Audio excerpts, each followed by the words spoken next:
Our 8 News Now investigators breaking yet more news about that biolab that was raided over the weekend. Documents we obtained reveal several people got sick from it. 8 News Now investigator David Charnes breaking that story. And David, what are you learning about it tonight? Well, these new documents say several people became sick from that suspected lab inside a house that police and the FBI are labeling as an Airbnb or a short-term rental. Metro showing this video of the inside of that lab, inside that Northeast Valley's home garage. We've learned a person tipped off the FBI in early January that garage was locked and that there were fridges running inside. A person telling those investigators that it smelled like a hospital with a, quote, foul, stale, stagnant air smell. Now, documents say several days after entering that garage, 2 people became, quote, deathly ill. They said they couldn't get out of bed, and several other people had gotten sick there before. Also learning items from this lab were moved from a different location here in the valley, possibly from several years ago when that location failed to get a state license.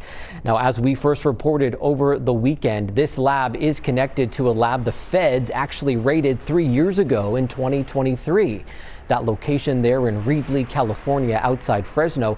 Inside, officials found similar equipment and pathogens like HIV and malaria. Court documents in that case mention Las Vegas and possible warehouses here. And today, I asked the city manager for that community about her reaction to this latest lab.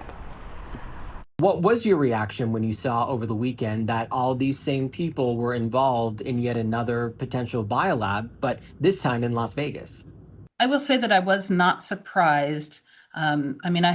I have sympathy for Vegas, and I feel very bad for that community that they had to endure what they endured over the weekend. But we were not surprised when we heard about it way back in 2023 when this case hit. Through simple search docs, Google, etc., we found multiple connections to Las Vegas, and a congressional investigation that was done on our case, which is public, showed some ties to warehouses in Vegas. So now the question is why this lab existed if it may have been on the radar or someone's radar 3 years ago. The 8 News Now investigators first to report how Metro arrested this man, 55-year-old Ori Solomon, the property manager of that home. Learning today he runs multiple short-term rentals. Prosecutors say he's here on a non-immigrant visa. He can't own any guns. But documents say during that raid on Saturday, officers seized rifles and handguns from him. They say he's been in contact with the man in federal custody connected to the raid in California and whose business owns this Northeast Valley home. Solomon appeared in federal court this afternoon. He's going to remain in custody for at least a couple more days until his next hearing. And in that hearing, we could hear more charges filed against him as Metro and the FBI are awaiting those results to find out exactly what they seized from that house.